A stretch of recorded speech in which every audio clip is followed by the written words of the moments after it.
السلام علیکم، کیسے ہیں آپ سب؟ میری دعا ہے کہ آپ جہاں رہیں خوش و آباد رہیں۔ اللہ آپ کو اپنے سوا کسی کا محتاج نہ بنائے، آمین۔ آج کی کہانی ہے یہ سچ بیانی ایسے لوگوں کی جو 4 ماہ تک ایک ملازمہ کے روپ میں وہ کس کے ساتھ رہ رہے تھے۔ آئیے جانتے ہیں اس کہانی میں، جس کا نام ہے عرشی کون تھی۔ عرشی یونیورسٹی آف ایجوکیشن میں داخلے کے لیے گئی اور یونیورسٹی کی کینٹین کا ٹینڈر بھر دیا۔ نہ کینٹین کا کوئی تجربہ اور نہ ہی اس بات کا ادراک، یہ سوچ کر ٹینڈر فارم خرید لیا کہ بھائی کو ایڈجسٹ کر لوں گی، جو گھر پر فارغ ہی رہتا تھا۔ داخلے کے ساتھ ساتھ کینٹین کا ٹھیکہ بھی مل گیا۔ پہلے والے ٹھیکیدار کے اسٹاف میں سے ایک ملازم سے بات ہو گئی جو پچھلے 2 سال سے یونیورسٹی کی کینٹین پر کام کرتا آ رہا تھا، اور کچھ سامان بھی پہلے والے ٹھیکیدار سے خرید لیا۔ 2 فریزر اور ایک ڈسپلے فریزر ایجنسی والوں کے پڑے تھے۔ ایک فریزر آئس کریم والے دے گئے۔ کینٹین میں پڑا فرنیچر یونیورسٹی کی ملکیت تھا۔ مجھے صرف برتن اور کچھ انسٹرومنٹ وغیرہ خریدنا پڑے تھے۔ ڈائریکٹر رانا محمد شفیق صاحب بہت رکھ رکھاؤ والے اور دھڑنے کے انتظام کار تھے۔ مجال ہے اسٹاف اور آل اسٹوڈنٹ ان کے اصولوں کی کوئی خلاف ورزی کرتے۔ پہلی میٹنگ میں انہوں نے کینٹین کے حوالے سے موٹی موٹی باتیں میری موجودگی میں بھائی سے کی۔ میں نے بڑی ذمہ داری سے سارا ذمہ اٹھاتے کسی بھی شکایت کا موقع نہ دینے کا انہیں یقین دلایا۔ میں اپنے فری پیریڈ کینٹین کی نگرانی اور کینٹین کی سروس بہتر بنانے میں صرف کرتی۔ کینٹین کے معیار سے یونیورسٹی کا اسٹاف اور تمام اسٹوڈنٹ مطمئن تھے۔ ریٹ اور کھانے پینے کی چیزوں کو میں خود دیکھتی تھی۔ آہستہ آہستہ کینٹین بہتری کی جانب بڑھ رہی تھی۔ کام کی زیادتی کی وجہ سے دونوں چھوٹی بہنیں اور والدہ بھی ہاتھ بٹانے آ جاتی۔ یوں ہم سب گھر والے مل جل کر کینٹین چلا رہے تھے۔ ہمارا رویہ اور خدمت ہماری پہچان بن گئی۔ تعلیم کے ساتھ رزق کی بھی آسانی ہو گئی۔ میرا معمول تھا کہ کھانے پینے کا جو سامان بچ جاتا میں کچھ گھر لے جاتی اور کچھ یونیورسٹی کے اسٹاف میں بانٹ دیتی۔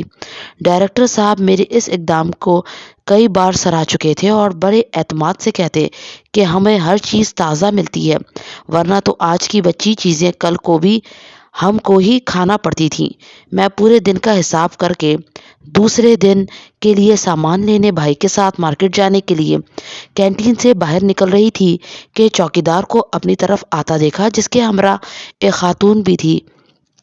میرے قریب آتے اس نے مجھے سلام کیا اور اس کی جانب اشارہ کرتے بولا، یہ 2 دن سے میرے پاس آ رہی ہے کہ مجھے کینٹین میں کام دلوا دو۔ میں نے اس کا جائزہ لیا۔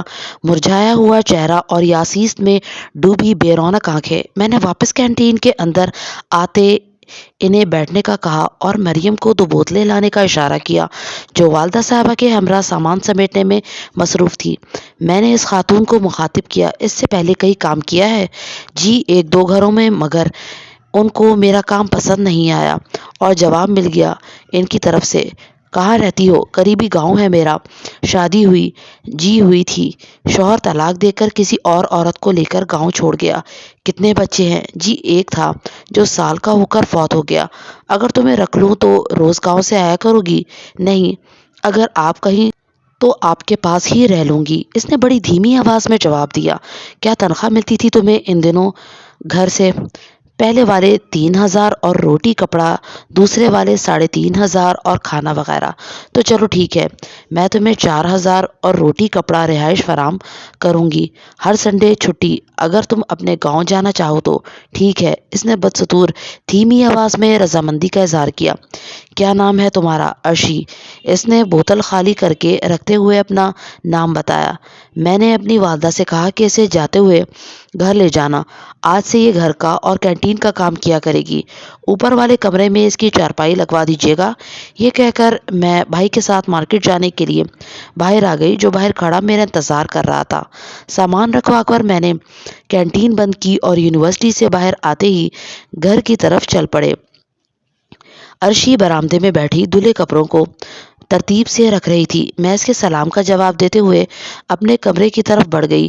میرا معمول تھا کہ گھر آ کر کچھ آرام کرتی، پھر اپنی پڑھائی میں لگ جاتی۔ دروازے پر دستک ہوئی، میں نے کہا، آ جاؤ۔ عرشی تھی جو چائے کا کپ لے کر اندر آئی اور رکھ کر جانے لگی تو میں نے روک لیا۔ جی آپی۔ اس نے واپس پلٹے پوچھا، کیسا لگا ہمارا گھر اور گھر کے لوگ؟ بہت اچھے ہیں سب، اس نے مختصر سا جواب دیا۔ دل لگ جائے گا یہاں؟ جواباً وہ ہلکا سا مسکرا کر کمرے سے نکل گئی۔ میں دوبارہ اپنے ہوم ورک کرنے میں لگ گئی۔ اسے میرے پاس کام کرتے تیسرا ماہ جا رہا تھا۔ اس دوران وہ 2 بار اپنے گھر گئی تھی۔ عرشی، ڈاکٹر شفیق صاحب کو 2 کپ کافی کے دے آؤ، کوئی مہمان آیا ہے ان کا۔ میں نے بھائی کو کافی بنانے کا کہا اور دوبارہ کاؤنٹر کی طرف متوجہ ہو گئی۔ اسٹوڈنٹ لڑکیاں بل دینے کے لیے کھڑی تھیں۔ عرشی شام کو کھانا اپنے ساتھ اوپر لے جاتی تھی۔ کینٹین پر بھی وہ ایسا ہی کرتی۔ اگر کھانے کی کوئی چیز دی جاتی تو وہ کچن کے اندر رکھ دیتی۔ پتہ نہیں وہ کب کھاتی تھی۔ کوئی ضرورت نہیں پیش آتی ہمیں اس بات کی کہ میں تصدیق کرتی اس کے کھانے پینے کی۔ سارا وقت کینٹین میں تھوڑا بہت رش رہتا تھا۔ مریم اور وہ کلاس روموں سے برتن اور خالی بوتلیں اکٹھی کرنے میں لگی رہتی تھیں۔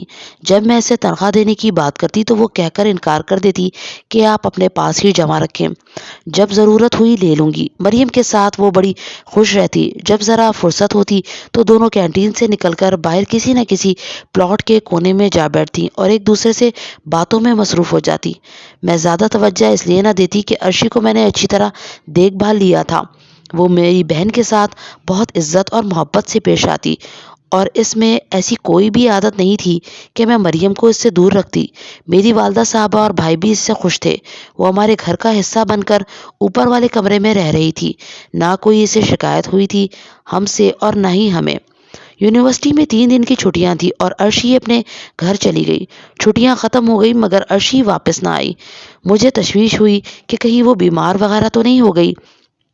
میں نے عابد بھائی سے کہا کہ ہم چل کر اس کا پتہ نہ کر آئیں، ایک تو اس کے گھر والوں سے ملاقات ہو جائے گی اور اس کی بھی خیر خبر ہو جائے گی۔ ٹھیک ہے، عابد بھائی نے رضامندی کا اظہار کیا اور ہم سنڈے کو دونوں بھائی بہن موٹر سائیکل پر اس کے گاؤں جانے کے لیے چل پڑے۔ کوئی 1.25 گھنٹہ لگا ہمیں اس کے گاؤں پہنچنے میں اور پوچھتے پھر پوچھتے ہم اس کے گھر پہنچ گئے۔ اس کا والد گھر کے باہر ہی مل گیا۔ میں نے عرشی کے بارے میں پوچھا تو وہ بڑی حیرانگی سے میرا منہ تکنے لگا۔ میں نے کچھ نہ سمجھتے ہوئے برجستہ سوال کر دیا، سب خیریت تو ہے نا؟ میرے اس طرح پوچھنے پر وہ چارپائی سے اٹھا اور ہم دونوں کو گھر کے اندر لے آیا۔ سامنے گھر کی خواتین اور 2 لوگ اور بھی موجود تھے۔ اس نے اپنی ہم عمر بڑھیا کو مخاطب کیا، زبیدہ یہ تمہاری عرشی سے ملنے آئے ہیں۔ اس بزرگ کے لہجے کی رقت کو میں نے محسوس کرتے ایک بار پھر وہی سوال دہرایا کہ عرشی ٹھیک ہے نا؟ اس بار عرشی کی والدہ نے جواب دیا، بیٹا آپ کیسے جانتی ہیں میری عرشی کو؟ تقریباً 4 ماہ ہو چکے ہیں وہ میرے پاس کام کر رہی ہے، میں نے جواب دیا۔ دوسری خواتین میں سے ایک اٹھ کر اندر گئی اور جب واپس آئی تو اس کے ہاتھ میں ایک فریم تھا جس میں عرشی کی مسکراتی ہوئی بڑی سی تصویر تھی۔ ہاں یہی تو ہے عرشی، میں نے اس کی والدہ کی طرف دیکھتے ہوئے تاکید کی۔ جب اس بزرگ کی طرف دیکھا تو وہ اپنے آنسو صاف کر رہا تھا۔ آپ کچھ بتائیں گے مجھے؟ میں نے زچ ہوتے ان سب کو مخاطب کیا تو عرشی کی والدہ نے بڑے دکھ سے جواب دیا، بیٹا عرشی کو تو فوت ہوئے 2 سال سے زیادہ کا عرصہ بیت رہا ہے۔ اس نے زہریلی گولیاں نگل کر اپنی زندگی کا خاتمہ کر لیا تھا۔ اسے اپنی طلاق کا دکھ تھا اور اپنے شوہر کی دوسری شادی کا بھی، اس لیے اس نے خودکشی کر لی تھی۔ میں چکرا کر رہ گئی۔ عابد بھائی بھی پریشانی کے عالم میں میری طرف دیکھ رہے تھے۔ تو کیا اس سارے عرصے میں ہم ایک روح کے ساتھ رہ رہے تھے؟ میں نے دل میں سوچا، پھر اس کے گھر والوں کے ساتھ گاؤں کے قبرستان میں آئے۔ عرشی کی قبر پر اس کا نام اور تاریخ وفات اپنی آنکھوں سے پڑھتے، فاتحہ خوانی کی اور اپنے پاس رکھے اس کی تنخواہ کے پیسے نکال کر اس کے والد کے سپرد کیے اور واپسی کے لیے چل پڑے۔ تو کیسی لگی آپ سب کو آج کی کہانی؟ اگر آپ کو پسند آئی ہو تو پلیز لائک کیجیے گا اور اگر چینل پہ نئے ہیں تو چینل کو سبسکرائب کر دیجیے گا۔ پھر ملیں گے ایک نئی سنسنی خیز پرسرار کہانی کے ساتھ۔ اپنا بہت زیادہ خیال رکھیے گا۔ Thanks for watching this video. اللہ حافظ۔